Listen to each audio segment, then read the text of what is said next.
আওয়ামী লীগে আতঙ্ক, বিএনপি নেতাদের আবদারের শেষ নেই কাদের। এবার দেখবেন বিস্তারিত সংবাদ। ক্ষমতার মেয়াদ যত ফুরিয়ে আসছে ততই চতুর্মুখী সংকটের মুখোমুখি হচ্ছে ক্ষমতাসীন দল আওয়ামী লীগ। বিশেষ করে সম্প্রতি দলটির সাধারণ সম্পাদক, সড়ক পরিবহন ও সেতুমন্ত্রী ওবায়দুল কাদেরের নেতাকর্মীদেরকে সতর্ক করে দেয়া বক্তৃতা বিবৃতির পর আওয়ামী লীগের তৃণমূলের নেতাকর্মীদের মধ্যে আতঙ্ক ছড়িয়ে পড়েছে। ক্ষমতার পালা বদল হলে নিজেদের ভবিষ্যৎ পরিণাম কি হতে পারে তারা এখন এ নিয়ে ভয় আতঙ্কের মধ্যে দিন কাটাচ্ছে।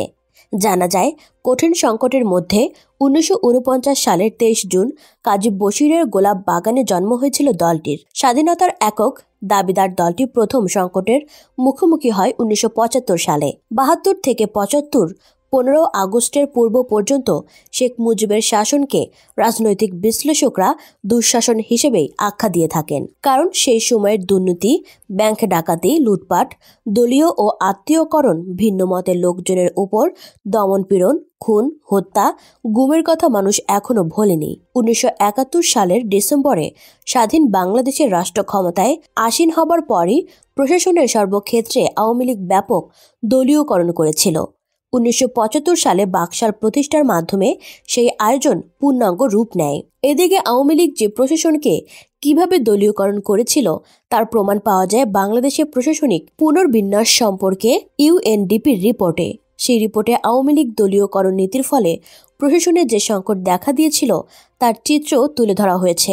বলা হয়েছে, 1973 সালে আওয়ামী লীগ সরকার বিনা পরীক্ষায় তার দলের অযোগ্য লোকদের ক্যাডার সার্ভিসে অন্তর্ভুক্ত করে নেয়। ভিন্ন মতের লোকদেরকে হত্যার জন্য দলীয় কর্মীদের হাতে অস্ত্র তুলে দেয়। এরপর 1996 সালে ক্ষমতায় এসেও একই পথে হেঁটেছে।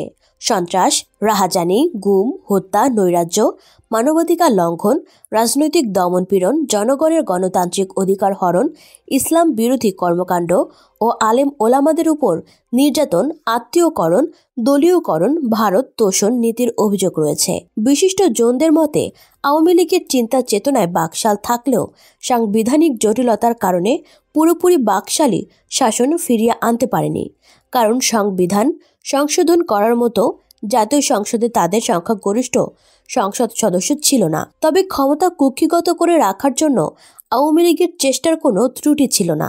তারা সর্বশক্তি দিয়ে চেষ্টা করেছে, কিন্তু সিস্টেমের কারণে পারেনি। তারপর ফখরুদ্দিন মঈনুদ্দিনের সঙ্গে আতাত করে 2009 সালের 29 ডিসেম্বরের একটি রূপ দেখানো প্রহসনের নির্বাচনের নামে সংখ্যাগরিষ্ঠ আসন নিয়ে সরকার গঠন করার অভিযোগ রয়েছে আওয়ামী লীগের বিরুদ্ধে।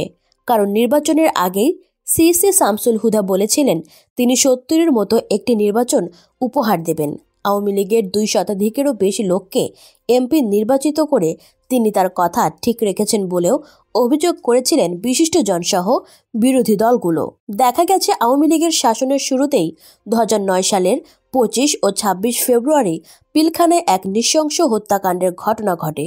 নিহত হয় 57 জন দেশপ্রেমিক সেনা কর্মকর্তা। লুটপাট আর শোষণ নির্যাতনের পথ পরিষ্কার করতেই পিলখানা হত্যাকাণ্ডের মাধ্যমে সরকার পরিকল্পিতভাবে দেশপ্রেমিক সেনাকর্মীদেরকে হত্যা করেছে বলে বিরোধী দল বিভিন্ন মহল থেকে অভিযোগ উঠেছে। এদিকে আওয়ামী লীগের 8.5 বছরের শাসনামলে রাষ্ট্রের সম্পদ লুটপাট আর আত্মসাতের মহোৎসব চলছে। শেয়ারবাজার, হলমার্ক, রেলওয়ে ও পদ্মা সেতু কেলেঙ্কারি, বাংলাদেশ ব্যাংকের রিজার্ভ চুরির ঘটনা ঘটেছে। বলা যায়, রাষ্ট্রের সব সেক্টরে চলছে এখন লুটপাটের মহোৎসব। সরকার প্রতিটি উন্নয়ন প্রকল্পই এখন আওয়ামী লীগ নেতাকর্মীদের লুটপাটের প্রজেক্টে পরিণত হয়েছে। আর সম্প্রতি আওয়ামী লীগের সাধারণ সম্পাদক ওবায়দুল কাদেরের বক্তব্য থেকেই স্থায়ী সম্পদ লুটপাটের চিত্র পাওয়া যাচ্ছে। দীর্ঘদিন ক্ষমতার অপব্যবহার করে দেশ পরিচালনা করে এখন শেষ মুহূর্তে এসে চরম সংকটের মুখোমুখি ক্ষমতাসীনরা। এমন পরিস্থিতিতে আওয়ামী লীগের নেতাকর্মীরা মনে করছে প্রতিশোধ নেয়ার জন্য বিএনপি জামায়াতের লোকজন সুযোগের অপেক্ষায় আছে। এটা নিয়ে ভয় ও আতঙ্কের মধ্যে দিন কাটাচ্ছেন। অন্যদিকে তত্ত্বাবধায়ক সরকার ব্যবস্থা যে আর ফিরবে না তা একটি মীমাংসিত বিষয় হিসেবে বর্ণনা করে ক্ষমতাসীন আওয়ামী লীগের সাধারণ সম্পাদক ও সেতুমন্ত্রী ওবায়দুল কাদের বলেছেন, এ নিয়ে নতুন করে আলোচনার আর সুযোগ নেই। রোববার ঢাকার উত্তরার দিয়াবাড়িতে এক অনুষ্ঠানে তিনি বলেন, নির্বাচনকালীন সরকার নিয়ে দেশে কোনো সংকট নেই, সংকট আছে বিএনপিতে, তাদের নেতৃত্বে ও সিদ্ধান্তে। বিএনপি নেতাদের চাওয়া আর আবদারের কোনো শেষ নেই। তারা কখনো নিরপেক্ষ সরকার, কখনো নির্বাচনকালীন সরকার, আবার কখনো তত্ত্বাবধায়ক সরকার এবং মাঝে মাঝে কখনো জাতীয় সরকার নিয়ে কথা বলে। আসলে বিএনপি নেতারা কি চায় তারা তা নিজেরাও জানে না। নির্বাচন কমিশন স্বাধীন দাবি করে কাদের বলেন, নির্বাচন হবে নির্বাচন কমিশনের অধীনে, সরকারের অধীনে নয়।